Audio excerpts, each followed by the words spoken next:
Okay, so picking up, now the focus is going to be on getting some useful starting game equipment.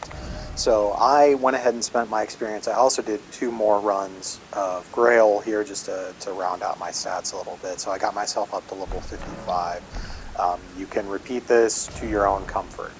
So the first thing we're going to do is we have not activated any areas except for Limgrave and Caelid. So we're going to get 2 things down here in Caelid that can become blocked off later if we do things in a different order. If you're not interested in these items, you can skip this part, pick up when we get back into Limgrave.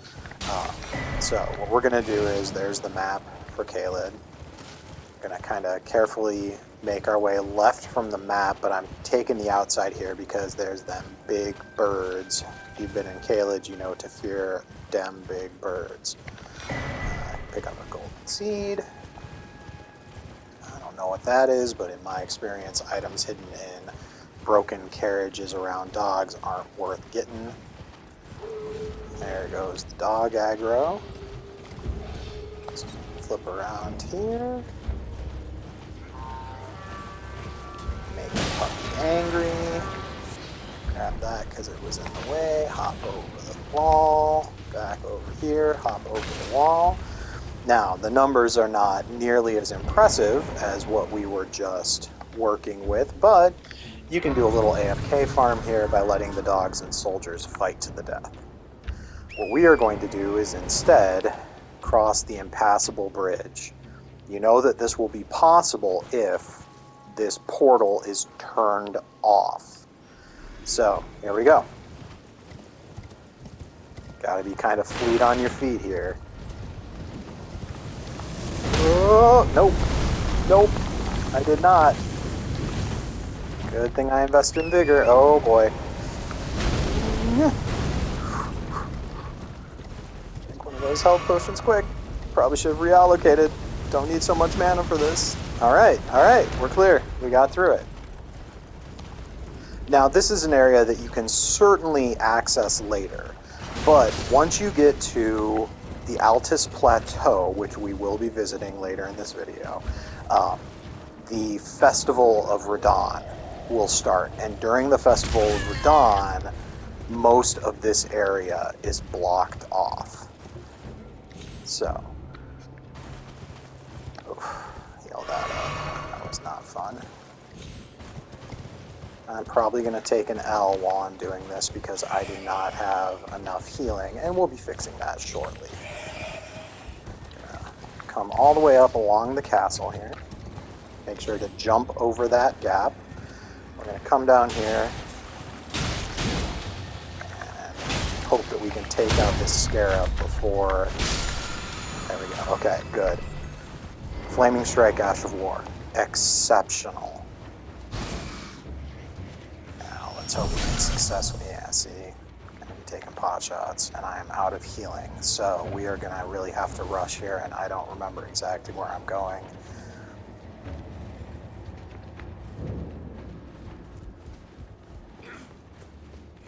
Again, this is optional.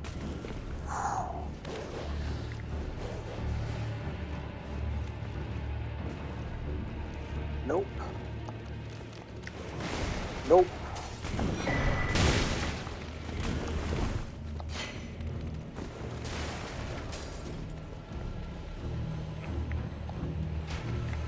Oh, great, pages. Here comes my hell. Lions. Uh-oh. I wish I knew where I was going. The goal here is to ascend. We need to get off ground level. Here we go. Okay. Ooh, hi boys. Here we go. Okay. Gotta get past the flamethrowers, which they're helping us with. That's very sweet of them. No. Up here? No. Ooh. Okay, I do know that there's one item that's useful right back here. Avoiding virgin abductors. Whee! Okay, the red hot wet blade. If you want to apply Ashes of War with the fire or flame art infusion regardless of their natural orientation, that's useful. And again, once the Festival of Radon starts, this part of the castle is going to be blocked off until you defeat Radon. Okay.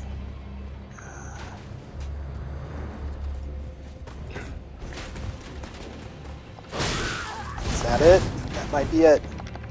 I don't think I'm going to get it though. Yeah, see, because it wouldn't open for me because the game hates me if I was about to die. No, that's not it. It's behind a pumpkin head. You know what? I'm not going to finish this. I was looking for the Flamberge, an excellent greatsword. And because I can go back and farm Grail whenever I want, I'm not even going to worry about those 12,000 runes. They mean nothing to me at this point. So, what we're going to do, all that death, boy, it made me sad. So, let's fix that. Let's up our survivability. I dumped a bunch of points into Vigor, so I've got a nice long health bar, but that's only as useful as my ability to either avoid being hit, avoid taking damage, or to refill it. For now, because I'm not a very good player, we are going to focus on being able to refill it. So here we are back in Limgrave. We're going to ride past the Dragon Burnt Ruins. If you want, two useful things in here. We'll go ahead and explore them real quick. Oh yeah, no, this is a useful tip for survival anyway.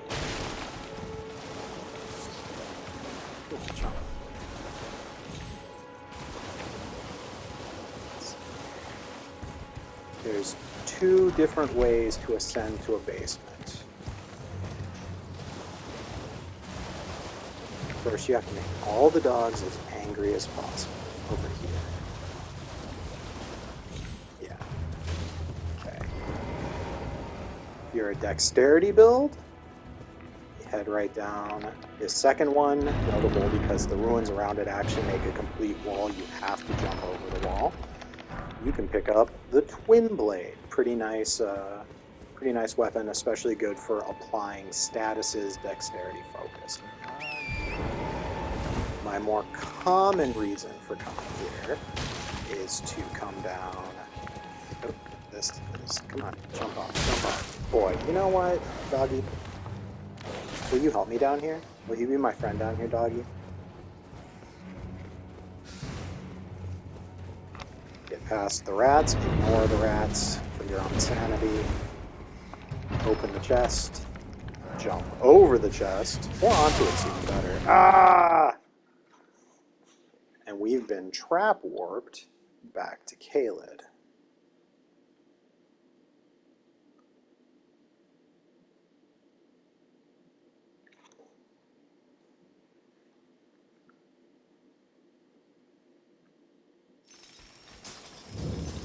Celia Crystal Tunnel. This is a good place for Smithing Stone 5. It's going to be an important item in my playthrough, though I don't know if I'll need this particular badge. So here's how I get out of the Celia Crystal Cave.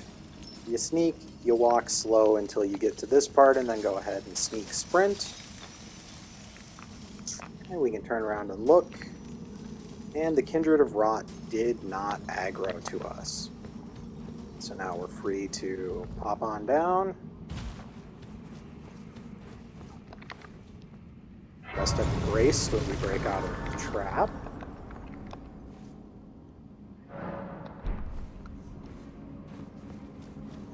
And now before we go warping out of here, we're going to get on Torrent, and we're going to ride over here towards our right, heading kind of south. Kind of follow the coast.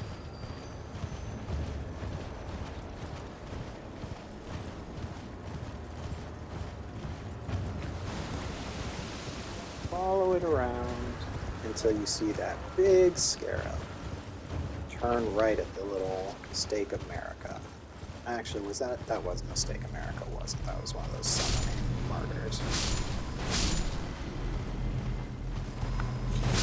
Avoid all the floaty rocks. Come back here and nice and quick before the Graven Mass Sorcerer wakes up, grab that Somber Smithing Stone 5. Those can be a bit of a pain to get early in the game.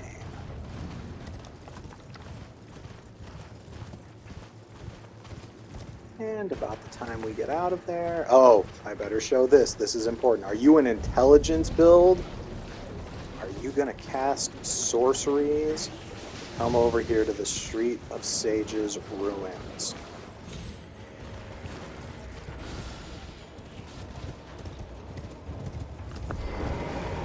The biggest problem that sorcerers tend to have beyond, say, mana management is Liurnia, where everything's resistant to magic. This spell, Rock Sling, pure physical damage, sorcery, casts from a staff, will... you are the worst. You know that? It'll do a lot of work. It's also magnificent for depleting poise. You start throwing that at bosses, you'll get staggers pretty quick. We're also going to loop right around here. Oh, no. Really? Are we doing this? That usually works. Today it's not. I shouldn't be surprised.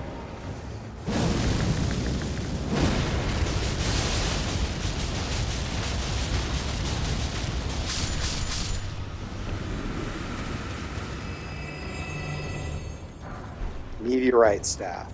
Best staff you can have in the game if your intelligence is going to be an off stat.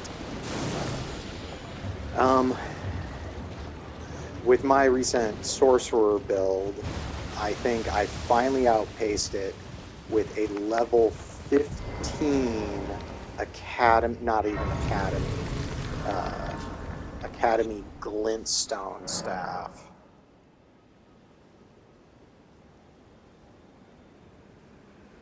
But the meteorite staff starts with an S scaling in intelligence. It cannot be upgraded. So for early game, it is without question the best staff you can get your hands on. Okay, now, I was doing this before and got distracted by the ruins. So now we're going to do what I was planning on doing.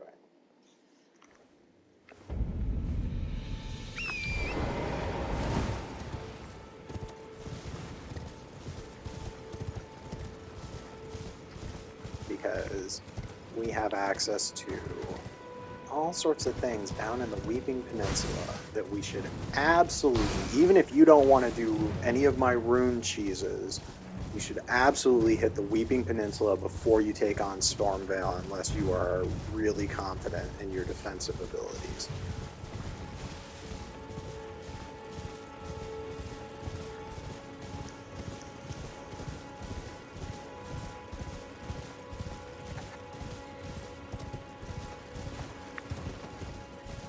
If you are a katana user, you may want to take out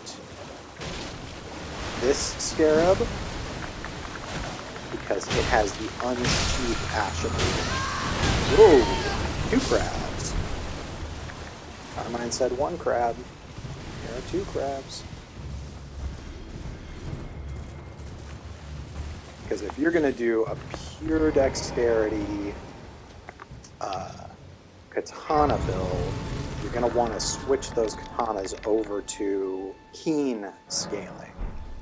And you can't do that with their built-in Ash of War. You need Unsheath.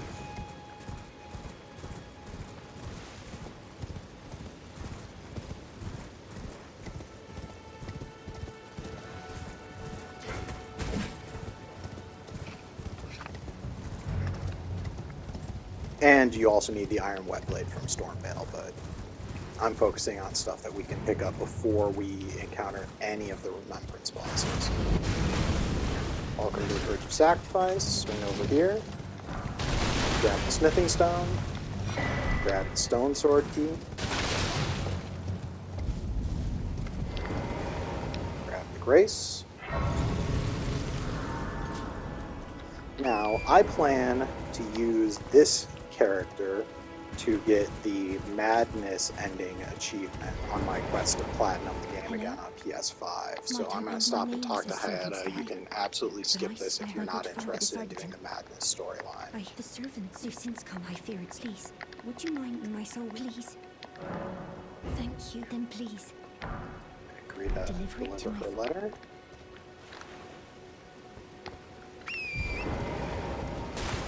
Okay, now, I will also say this. If my get the Death Poker strategy and use it to farm Grail has no attraction to you, on your way to the Weeping Peninsula before visiting Grail, pick up that Morning Star. I believe every class can wield that, though the weaker classes like Prophet will have to two-hand it. It has innate bleed built in and can be an excellent way to farm Grail with bleed. It does take longer per run, but it is a much more accessible option and you don't have to worry about falling off a cliff in Caelid as many times as I did. I'm going to pop up this Spirit Spring real quick.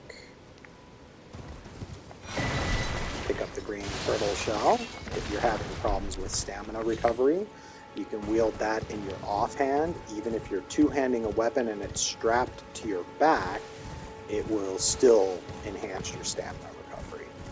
So I like to pick it up even if I have no intention of using it. Okay, now we're going to find 3 wise beasts. 1. Oops. 2.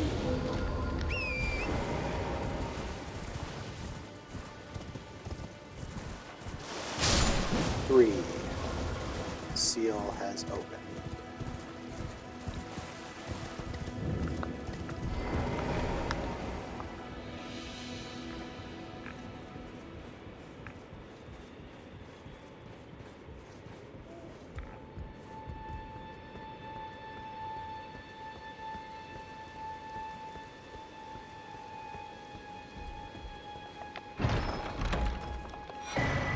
Memory stone.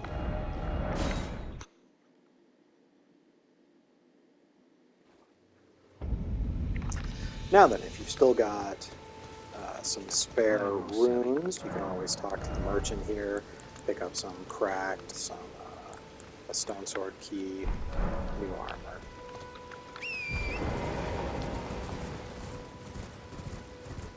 We're going to be heading towards Castle Morn.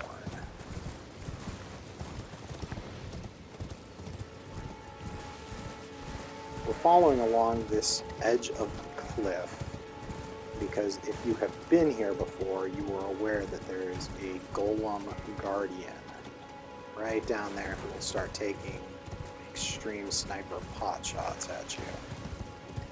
Follow along like this. Generally, you won't aggro him. Sometimes I aggro him trying to get around the branch and pick up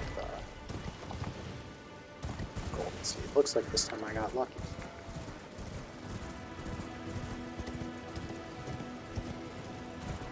Golem is not hard even at low level. The trick is just that when he has that much range and he's shooting Golem great arrows with their AoE effect, it can be a problem.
Alright, in Castle Morn, I will come back after the video and do this for the purpose of completing Irina's quest, again, in my own pursuit of the Lord of Madness ending.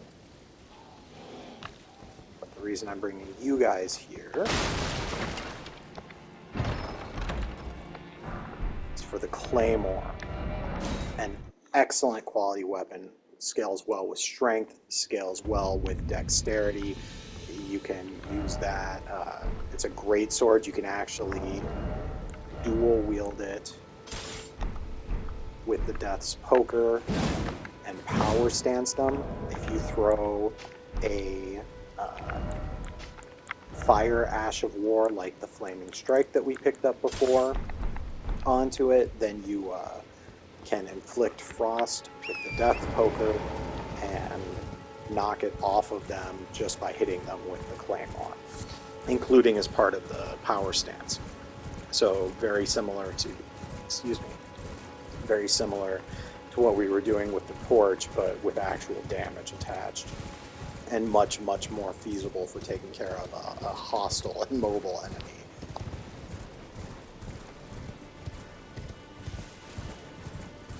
Okay, we're gonna come somewhere right around up here.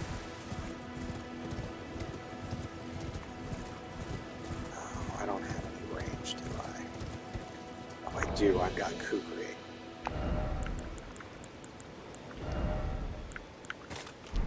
Okay. Nope, nope, nope, nope. There we go.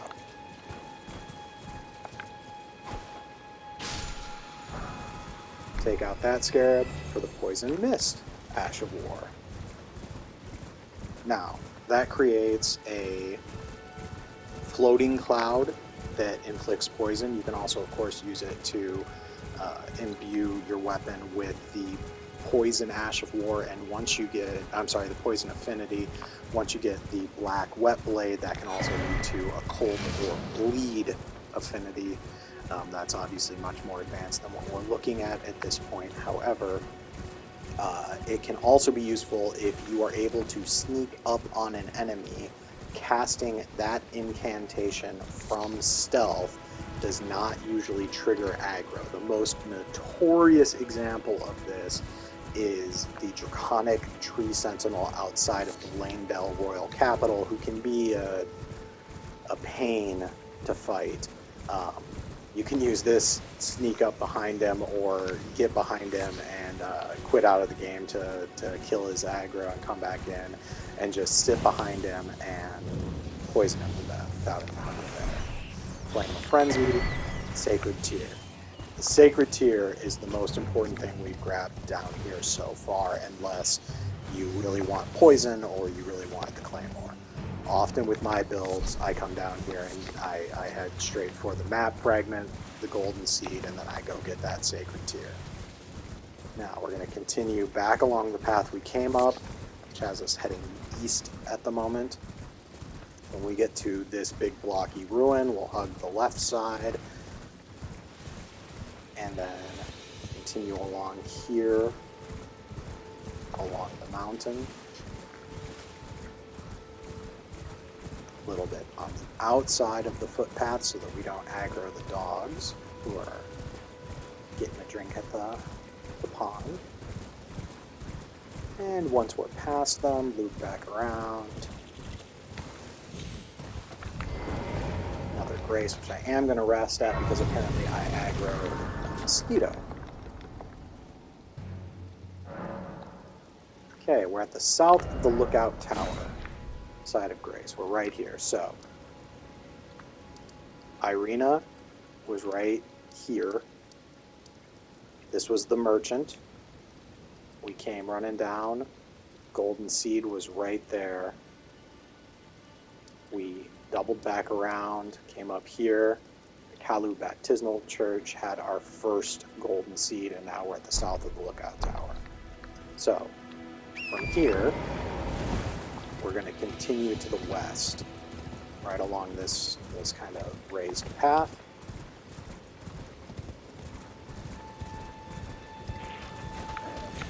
over the Beast Man. Across the bridge and down along the path. Looking out for the Guardians. They're not that big a threat, but I do every once in a while take a unexpected spear. Now we're gonna ride right down here, and I do recommend this for essentially any build. We're gonna go past the Blossoms, grab Trina's Lily, down, down, down, down. Faith Knot, Crystal Tear, and some herbs. The herbs don't matter. The Faith Knot, Crystal Tear.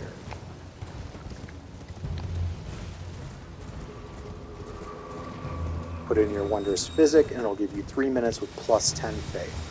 And this is going to enable you with basically any class to cast the incantation Flame Grant Me Strength, which will boost all physical and all fire damage, and is generally useful in any build. Requires 15 Faith to cast, so with that flask you're pretty much guaranteed to get there. Sacred Church or Sacred Tear. Want a flashy shield?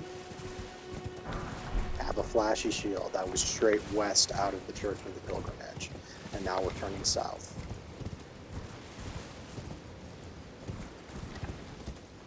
Work our way down the hill. Spent a lot of time here on, I was trying to do an archery only build. I got very bored with it, but I'd come down here and farm all these sheep for thin beast bone so I could craft bone arrows. And, you know, more importantly, bleed bone arrows, fire bone arrows. I believe down there, I think, is the Halo site if you want to do a scythe with faith scaling. That is not what I'm interested in with this build, so I'm going to skip it. And I don't see that as being attractive enough to make it worth pointing out. Now we're at the 4th Church of America. Sacred Tear. So that was a golden seed and 3 sacred tears from this area. And I think I was sitting on one that we got from the church with Millicent way back in Caelid. So we can add a charge to our flask. I think that's, ooh, 2 charges. We fancy. Start applying these.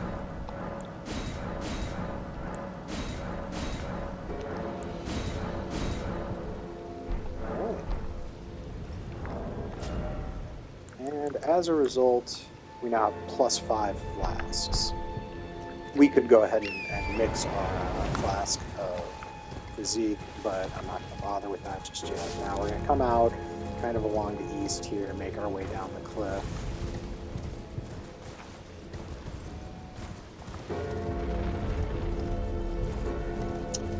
This ruin right here, keep an eye on that if you're playing a mage and you want to do, or well, just in general, if you want to do Selen's quest line. It's a point of interest later in that quest. And the last point of grace that I get here in the Weeping Peninsula is right down here, right? This merchant sells a couple of useful things. The lantern, which I'll be buying, that's going to be the most useful to me. Also has the Zweihander, if you want a colossal sword, nice and early in the game. And I like to put my lantern right there. Alright, so that takes care of the Weeping Peninsula for now. There's obviously an Erd tree here that's got some specialized tiers if you defeat the Avatar. That's not what we're doing though. What we're going to do is we're going to come back up to the Mistwood outskirts. We're going to head east from here. Now we're going to be attentive as we do this because there's a couple of rune bears in this zone. And we don't want to aggro any rune bears. because we are prudes.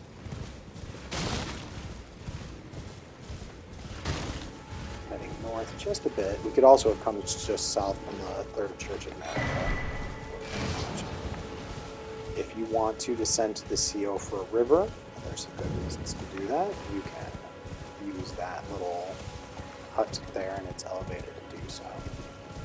Come up here, hit the spiked cracked tier and the green skull crystal tier. The spiked cracked tier is useful in many melee builds. We'll take the Ash of War Ground Slam. I will often tell myself that one day I'm going to do a butt slam build. We are riding past the Mistwood Ruins and we have heard a howling. We'll be back to take care of that in just a bit.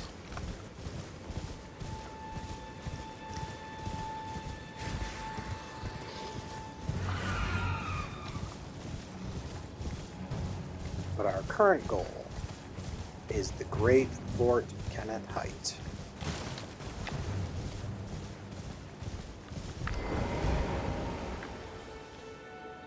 Grab the grace because accidents happen.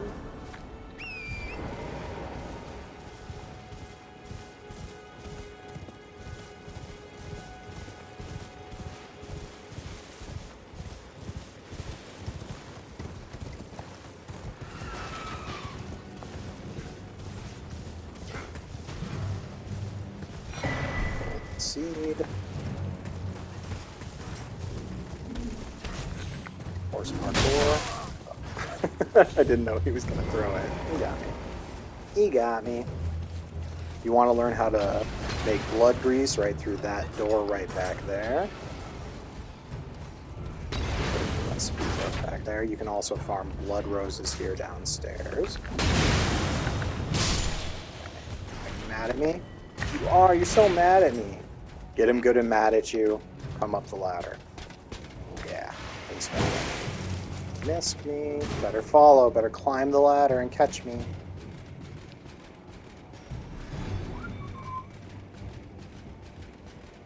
Pumpkinhead is going crazy out there. Once we get to the top, turn around. Wolves.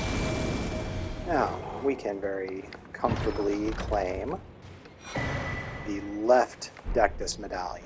Having picked up the right half in Fort Height, we now have the entire Dectus Medallion, which gives us easy access to the Altus Plateau. I think our knight gave up. No, he's coming. I think he maybe gave up halfway. Oh, there he is.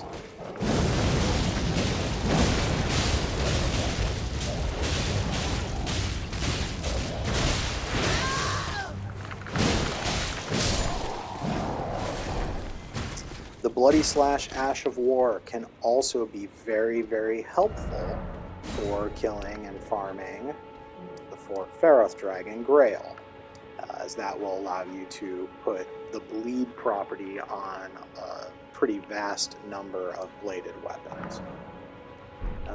We're going to go now back to Kale.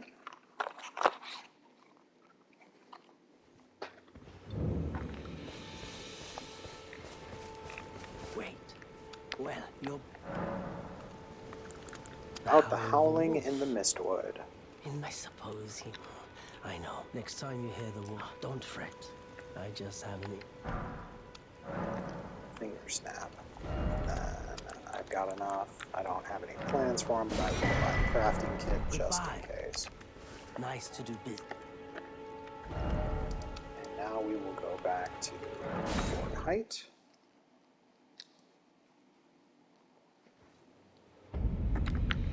Horse up.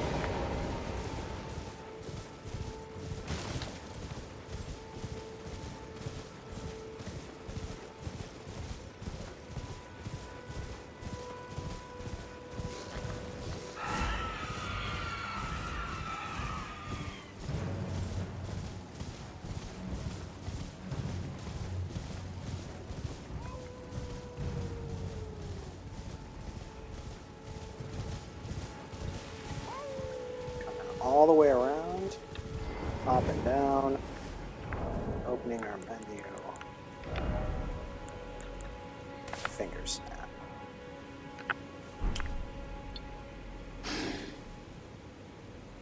Who goes there? Hello, Carly Glide. sent you, did he? Ever the bloody busybody. Maybe to him you don't seem so strange. Where you going, buddy? Oh, okay. Who goes there? Carly sent you. The name's Blood. He fled so many. Come tell me if I can offer you. Alright. Make contact with Glide so that we can do his quest. Kind of like we're better at parkour than we are. Hop down, crouch. We're going to do a little sneaking while we're here in the Mistwood Ruins. Coming all the way back around east. So here's the deal. You can safely collect several, but not all, of these Trino lilies. Then, you can very quickly run down into the basement. You also don't have to collect any of the Trino lilies. And get the Axe Talisman. And the Axe Talisman, excuse me, will boost the damage of your charged attacks. So again, for a melee-centric build, along with the Spiked Crack tier, those two can really boost your damage. So now we're all the way back up in North Limgrave. We're going to charge our way through the Storm Gate.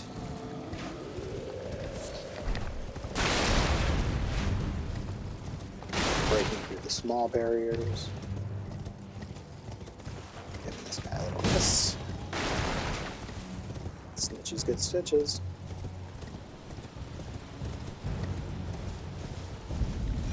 Seed and then cut immediately to the right, so you're headed north, and then slowly curve your way back around towards northwest. This will cause sky wolves to not spawn. Up here. Grace.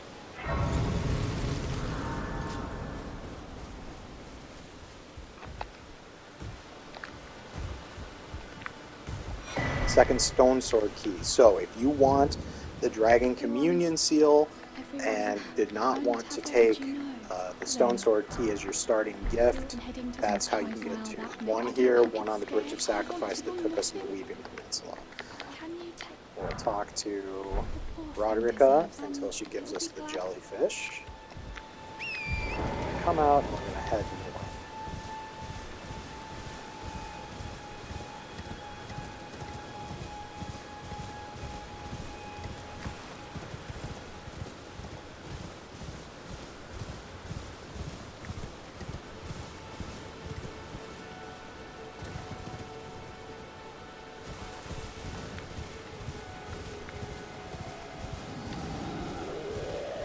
Right up here, right past the troll, and get the Strength Knot crystal tier, just like the Faith Knot, plus 10 strength for 3 minutes. Now we're going to continue east along the road. Try not to be dismounted. Don't need the fire arrows, just get them to flex on the Cape of Might.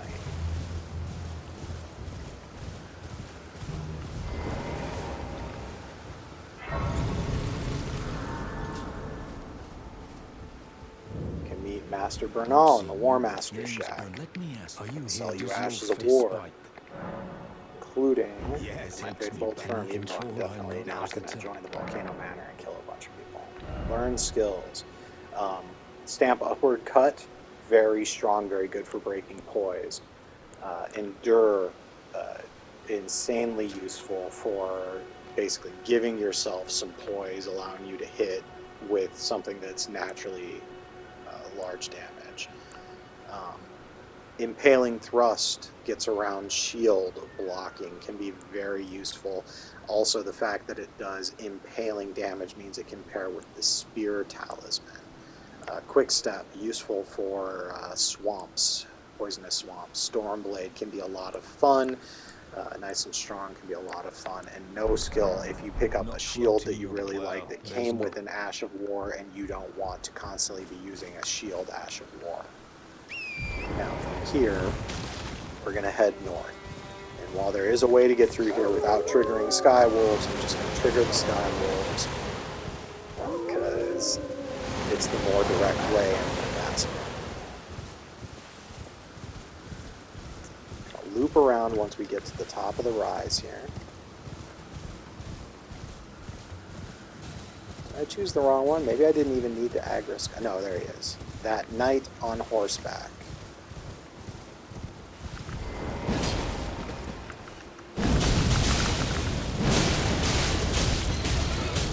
See what I'm saying about the Death Spoker? I'm not an instant build.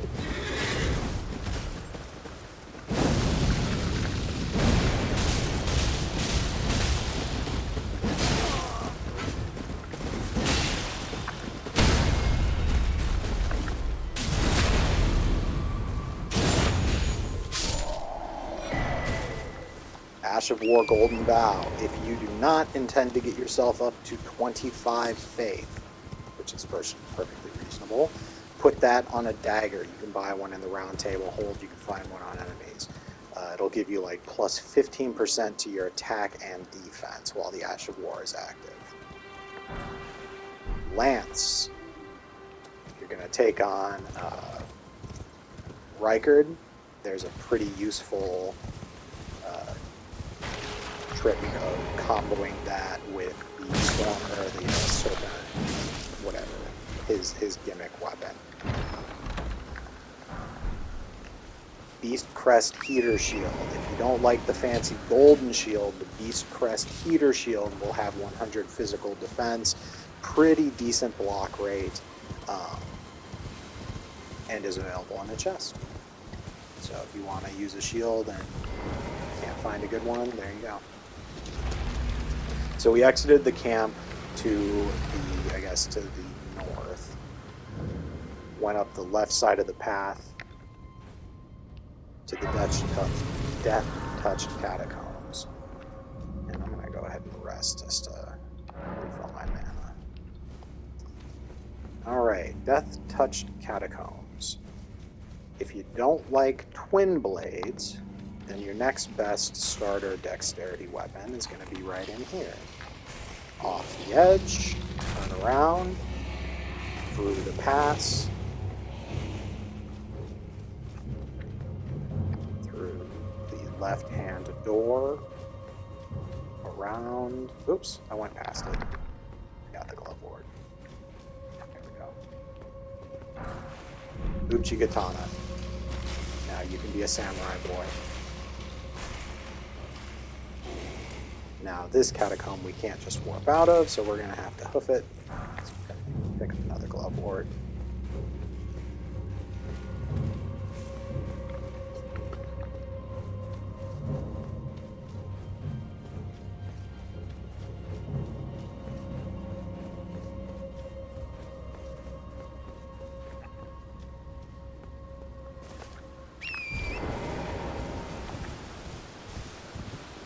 Back down along the side of the mountain.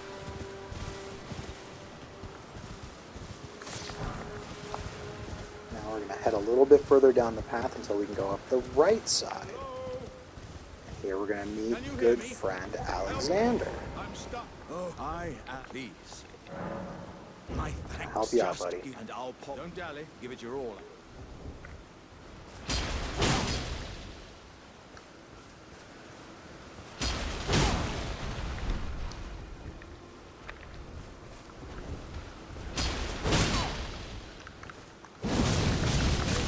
Now, I'm not proud of it, but I intend to kill Alexander because you can get a talisman from him.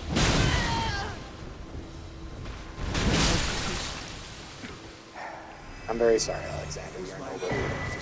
The Warrior Jar Shard. This will increase the damage of all of your Ashes of War. Any weapon Ash of War damage increased by 10%. Now, if you don't kill Alexander and you go through his quest line, then way later in the game, in Crumbling Farum Azula, you can duel him, and if you win the duel, then you will get the Warrior Jar Shard, which gives you 15% extra Ash of War damage, which is objectively better, but is much later in the game. For any character that you're not taking into a new game plus, you're just playing to beat the game or just have fun with a build, I'm sorry to say it, just kill Alexander. Okay, now we're gonna come south and east here. Oh, my poor ruins all the way back in Caleb.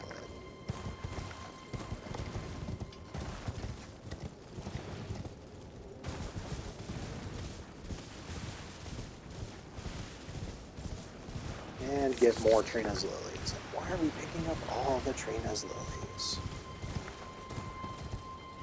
We have reasons. Okay, where can I descend safely? Never remember where I can hop down without getting wasted. It looks like you could take the fall and get away with damage, but you can't. That's a fatal fall. There we go. Yeah, even better.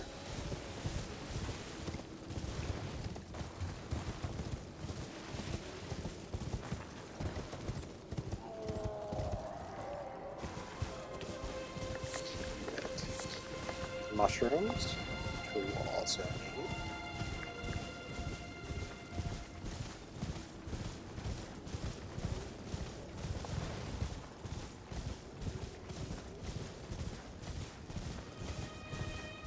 Keep heading east, and hopefully I didn't screw this up. I did not. Good. Whoa, whoa, no, no, no! Now I've screwed it up. Ooh, lived. Okay, gonna let you guys see this one on the map. Right here. This is one of the cemeteries that is actually marked on the map.